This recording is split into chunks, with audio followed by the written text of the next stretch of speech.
ಸ್ನೇಹಿತರೆ, ಕನ್ಸ್ಯೂಮರ್ ಎಲೆಕ್ಟ್ರಾನಿಕ್ಸ್ನಲ್ಲಿ ಪ್ರಸ್ತುತ Samsung, LG, Sony, ಪ್ಯಾನಾಸೋನಿಕ್ನಂತಹ foreign ಬ್ರ್ಯಾಂಡ್ಗಳು ಸದ್ದು ಮಾಡ್ತಾ ಇದ್ದಾವೆ. ಆದರೆ ಕೇವಲ 15ರಿಂದ 20 ವರ್ಷದ ಕೆಳಗೆ ಒಂದು ಇಂಡಿಯನ್ ಬ್ರ್ಯಾಂಡ್ ಈ ಕ್ಷೇತ್ರದ ರಾಜ್ಯಭಾರವನ್ನೇ ಮಾಡ್ತಾ ಇತ್ತು. ಆ ಬ್ರ್ಯಾಂಡ್ನ ಹೆಸರು ವಿಡಿಯೋಕಾನ್. ಒಂದು ಕಾಲದಲ್ಲಿ ತನ್ನ ಟಿವಿ, ಏರ್ ಕಂಡೀಷನರ್, ವಾಷಿಂಗ್ ಮಿಷಿನ್ಗಳ ಮೂಲಕ ನಂಬರ್ 1 ಆಗಿದ್ದಂಥ ವಿಡಿಯೋಕಾನ್ ಸಂಪೂರ್ಣವಾಗಿ ಕ್ಲೋಸ್ ಆಗಿದ್ದೇಕೆ?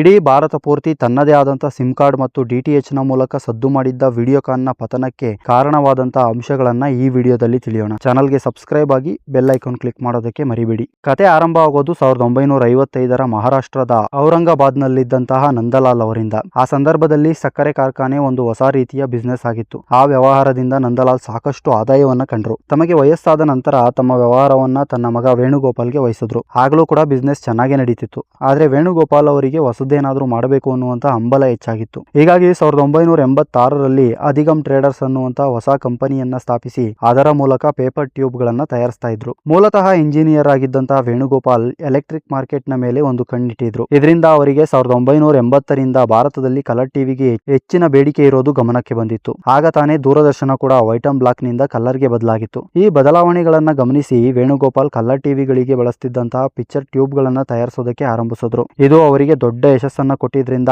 ಟ್ಯೂಬ್ ನ ಜೊತೆಗೆ ಬಾಕ್ಸ್ ನ ಸಹ ತಯಾರಿಸಿ ಕಲರ್ ಟಿವಿ ತಯಾರಿಸಿದಂತ ಮೊದಲ ಭಾರತೀಯ ಕಂಪನಿ ಅನ್ನಿಸಿಕೊಂಡ್ರು. ಆ ಟಿವಿಗೆ ಇಟ್ಟಂತ ಹೆಸರೇ ಈ ವಿಡಿಯೋಕಾನ್. ಆ ಸಂದರ್ಭದಲ್ಲಿ ಕಲರ್ ಟಿವಿಗಳನ್ನ ಕೇವಲ ವಿದೇಶಗಳಿಂದ ತರಿಸ್ಕೊಳ್ಬೇಕಾಗಿತ್ತು. ಇದರಿಂದ ಸರ್ಕಾರ ಎಲೆಕ್ಟ್ರಿಕ್ ವಸ್ತುಗಳ ಮೇಲೆ ಹೆಚ್ಚಿನ ಇಂಪೋರ್ಟ್ ಡ್ಯೂಟಿಯನ್ನ ಹಾಕ್ತಾ ಇದ್ರು. ಹೀಗಾಗಿ ಟಿವಿಗಳ ಬೆಲೆ ಸಹ ಜಾಸ್ತಿ ಇರ್ತಿತ್ತು. ಆದ್ರೆ ವಿಡಿಯೋಕಾನ್ ಭಾರತದ ಕಂಪನಿಯಾದ್ದರಿಂದ ಮಿಡಲ್ ಕ್ಲಾಸ್ ಜನ ಕೂಡ ಖರೀದಿ ಮಾಡೋದಕ್ಕೆ ಆಗುವಷ್ಟು ಕಡಿಮೆ ಬೆಲೆಗೆ ಸಿಗ್ತಾ ಇತ್ತು. ಹೀಗಾಗಿ ವಿಡಿಯೋಕಾನ್ ದೊಡ್ಡ ಯಶಸ್ಸನ್ನ ಕಾಣ್ತು. 1990ರಲ್ಲಿ ಭಾರತ ಸರ್ಕಾರ ಆರ್ಥಿಕ ಸುಧಾರಣೆಗಾಗಿ ಖಾಸಗಿ ಕಂಪನಿಗಳ ಹೂಡಿಕೆಗೆ ಉತ್ತೇಜನ ನೀಡಿತು. ಇದರಿಂದ ವಿದೇಶಿ ಕಂಪನಿಗಳು ಭಾರತದಲ್ಲಿ ಫ್ರಿಡ್ಜ್, ವಾಷಿಂಗ್ ಮಿಷಿನ್, ಕೂಲರ್ ಗಳಂತಹ ಹೊಸ ಪ್ರಾಡಕ್ಟ್ ಗಳನ್ನ ಲಾಂಚ್ ಮಾಡೋದಕ್ಕೆ ಶುರು ಮಾಡಿದ್ರು. ಆದ್ರೆ ಎಲ್ಲ ವಿದೇಶಿ ಬ್ರಾಂಡ್ ಗಳಾಗಿದ್ರಿಂದ ತುಂಬಾನೇ ಎಕ್ಸ್ಪೆನ್ಸಿವ್ ಆಗಿತ್ತು. ಜನರಿಗೆ ಕೈಗೆಟುಕುವ ದರದಲ್ಲಿ ಭಾರತೀಯ ಬ್ರಾಂಡ್ ಒಂದು ಬೇಕಾಗಿತ್ತು. ಆಗ ತಾನೇ ಜನ ದುಡಿಯೋದಕ್ಕಾಗಿ ಹಳ್ಳಿಗಳನ್ನ ಬಿಟ್ಟು ಸಿಟಿ ಸೇರೋದಕ್ಕೆ ಆರಂಭಿಸಿದ್ರು. ಹೀಗಾಗಿ ಗೃಹೋಪಯೋಗಿಗಳಿಗೆ ಯಥೇಚ್ಛವಾದಂತ ಬೇಡಿಕೆ ಇತ್ತು. ಇದನ್ನ ಅರಿತುಕೊಂಡು 1995ರಲ್ಲಿ ಗೃಹೋಪಯೋಗಿ ವಸ್ತುಗಳನ್ನ ಮ್ಯಾನುಫ್ಯಾಕ್ಚರ್ ಮಾಡೋದಕ್ಕೆ ವಿಡಿಯೋಕಾನ್ ನಿರ್ಧಾರ ಮಾಡಿತು. ಕೆಲ್ವಿನೇಟರ್ ಮತ್ತು ಗೋದ್ರೇಜ್ ಗಳು ತಯಾರಿಸುತ್ತಿದ್ದಂತಹ ಫ್ರಿಡ್ಜ್ ಗಳಿಗೆ ಟಕ್ಕರ್ ನೀಡೋದಕ್ಕಾಗಿ ಭಾರತೀಯ ಹವಾಮಾನಕ್ಕೆ ಹೊಂದಾಣಿಕೆ ಆಗುವಂತಹ ಕೈಗೆಟುಕುವ ಬೆಲೆಯ ಫ್ರಿಡ್ಜ್ ಗಳನ್ನ EMI ಆಪ್ಷನ್ ನ ಜೊತೆಗೆ ಲಾಂಚ್ ಮಾಡಿದ್ರು. ಆ ಸಂದರ್ಭದಲ್ಲಿ BPL ಕಂಪನಿ ತಯಾರಿಸ್ತಾ ಇದ್ದಂತಹ ಸೆಮಿ ಆಟೋಮೆಟಿಕ್ ವಾಷಿಂಗ್ ಮಿಷಿನ್ ಗಳು ದುಬಾರಿಯಾಗಿದ್ದವು. ಹೀಗಾಗಿ ವಿಡಿಯೋಕಾನ್ ವಾಷಿಂಗ್ ಮಿಷಿನ್ ಅನ್ನ ಕೂಡ ತಯಾರಿಸೋದಕ್ಕೆ ಆರಂಭಿಸಿತು. ಏರ್ ಕಂಡೀಷನರ್ ಗಳು, ಮೈಕ್ರೋವೇವ್ ಗಳು, ಸ್ಪೀಕರ್ ಗಳು, ಹೀಗೆ ಜನರ ಟ್ರೆಂಡಿಗೆ ತಕ್ಕಂತೆ ವಿಡಿಯೋಕಾನ್ ಕೂಡ ಎಲ್ಲಾ ಪ್ರಾಡಕ್ಟ್ ಗಳನ್ನ ತಯಾರಿಸ್ತಾ ಹೋಯಿತು. ಇದರಿಂದಾಗಿ ಕೆಲವೇ ವರ್ಷಗಳಲ್ಲಿ ಸ್ವದೇಶದ ಕಡಿಮೆ ಬೆಲೆಯ ವಿಡಿಯೋಕಾನ್ ಭಾರತೀಯರ ನೆಚ್ಚಿನ ಬ್ರ್ಯಾಂಡ್ ಆಯಿತು. TV, washing machine combo offer ಮತ್ತು ರಿಯಾಯಿತಿಗಳ ಮೂಲಕ ವಿಡಿಯೋಕಾನ್ ಸೇಲ್ಸ್ ಅನ್ನ ಹೆಚ್ಚಿಸಿಕೊಳ್ತು. ಆದ್ರೆ ವೇಣುಗೋಪಾಲ್ ಮಾತ್ರ ಇಷ್ಟಕ್ಕೆ ಸೀಮಿತ ಆಗೋದಕ್ಕೆ ರೆಡಿ ಇರಲಿಲ್ಲ. ಪ್ರತಿ ಕ್ಷೇತ್ರದಲ್ಲೂ ತಮ್ಮ ಬಿಸ್ನೆಸ್ ಅನ್ನ ಎಕ್ಸ್ಪ್ಯಾಂಡ್ ಮಾಡುವಂತ ಬಯಕೆಯನ್ನ ತೋರಿಸಿದ್ರು.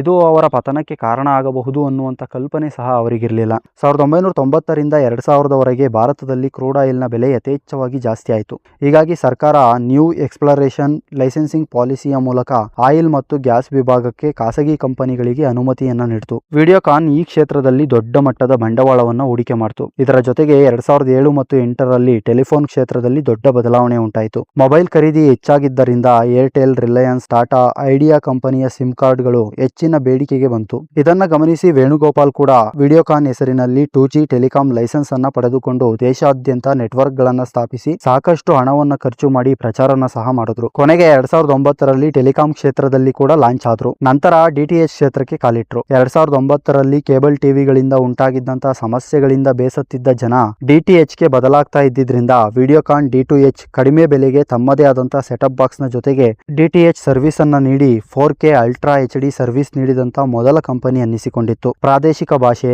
ಮಲ್ಟಿಪಲ್ ಚಾನಲ್ ಪ್ಯಾಕೇಜ್ ಗಳಿಂದ 2015ರವರೆಗೆ ವಿಡಿಯೋಕಾನ್ ಕಾಂಪಿಟೇಷನ್ ಇಲ್ಲದೆ ಪಾರುಪತ್ಯವನ್ನ ಮಾಡಿತ್ತು. ಆದ್ರೆ ವೇಣುಗೋಪಾಲ್ ಮತ್ತೊಂದು ಕ್ಷೇತ್ರಕ್ಕೆ ಕಾಲಿಡುವ ನಿರ್ಧಾರವನ್ನ ಮಾಡಿದ್ರು. 2010-11ರಲ್ಲಿ ರಿಟೇಲ್ ಇಂಡಸ್ಟ್ರಿ ಸಾಕಷ್ಟು ಯಶಸ್ಸನ್ನ ಕಾಣ್ತಾ ಇತ್ತು. ಕ್ರೋಮಾ, ರಿಲಯನ್ಸ್ ರಿಟೇಲ್, ಬಿಗ್ ಬಜಾರ್ ಸಾಕಷ್ಟು ಲಾಭವನ್ನ ಗಳಿಸ್ತಾ ಇದ್ವು. ಹೀಗಾಗಿ ವಿಡಿಯೋಕಾನ್ ಕೂಡ ನೆಕ್ಸ್ಟ್ ರಿಟೇಲ್ ಅನ್ನುವಂತ ಹೆಸರಿನಲ್ಲಿ ಎಲೆಕ್ಟ್ರಿಕ್ ರಿಟೇಲ್ ಅನ್ನ ಆರಂಭ ಮಾಡಿತು. ಭಾರತದಾದ್ಯಂತ 500ಕ್ಕೂ ಹೆಚ್ಚಿನ ಶಾಖೆಗಳನ್ನ ತೆರೆದು colour TV, washing machine, air conditioner, refrigerator, microwave, ovens, mobile, laptop ಸೇರಿ ಎಲ್ಲವನ್ನು ರಿಟೇಲ್ ದರದಲ್ಲಿ ಮಾರಾಟ ಮಾಡೋದಕ್ಕೆ ಇಳಿತು. ಶಾರುಖ್ ಖಾನ್ ಅವರಿಂದ ಆಡ್ಸ್ ಗಳ ತಯಾರಿಕೆ, ಐಫಾದ ಟೈಟಲ್ ಸ್ಪಾನ್ಸರ್, IPL ತಂಡಗಳ ಸ್ಪಾನ್ಸರ್ಶಿಪ್, ಹೀಗೆ ಪ್ರಚಾರಕ್ಕಾಗಿ ಸಾಕಷ್ಟು ಹಣವನ್ನ ಇನ್ವೆಸ್ಟ್ ಮಾಡ್ತು. ಇವೆಲ್ಲವೂ ಅವರಿಗೆ ಪ್ಲಸ್ ಆಗ್ಬಹುದು ಅನ್ನುವಂತ ನಿರೀಕ್ಷೆಯಲ್ಲಿದ್ರು. ಆದ್ರೆ ಇದೆಲ್ಲ ಅವರಿಗೆ ಪ್ಲಸ್ ಆಗೋ ಬದಲು ಲಾಸ್ ಆಗೋದಕ್ಕೆ ಶುರುವಾಯಿತು. ವಿಡಿಯೋಕಾನ್ನ ಪತನದ ಕಾರಣಗಳಲ್ಲಿ ಮೊದಲನೆಯದ್ದು ಆಯಿಲ್ ಮತ್ತು ಗ್ಯಾಸ್ ಮೇಲಿನ ಹೂಡಿಕೆ. 2008ರಿಂದ 2011ರವರೆಗೆ ದೊಡ್ಡ ಮಟ್ಟದ ಸಾಲವನ್ನು ತೆಗೆದುಕೊಂಡು ಇನ್ವೆಸ್ಟ್ ಮಾಡಿದ್ರು. ಉತ್ತಮ ಲಾಭದ ನಿರೀಕ್ಷೆಯಲ್ಲಿ ಸಹ ಇದ್ರು. ಆದ್ರೆ ಆದದ್ದು ಮಾತ್ರ ಕಂಪ್ಲೀಟ್ ಉಲ್ಟಾ. ಮುಂದಿನ 3ರಿಂದ 4 ವರ್ಷಗಳಲ್ಲಿ ಕ್ರೂಡ್ ಆಯಿಲ್ ನ ಬೆಲೆ ಪ್ರತಿ ಬ್ಯಾರೆಲ್ಗೆ $100ನಿಂದ